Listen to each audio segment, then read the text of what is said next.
As more people try to be environmentally responsible by bicycling instead of driving, we're seeing more bikes on the street and more accidents where bikers get hit by motor vehicles.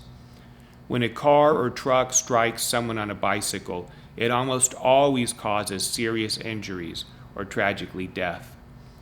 In a bicycle accident lawsuit, there are four main types of damages that can be recovered. First, medical bills or funeral expenses in the tragic case of a death. 2, lost wages. 3, pain and suffering. And fourth, oftentimes punitive damages.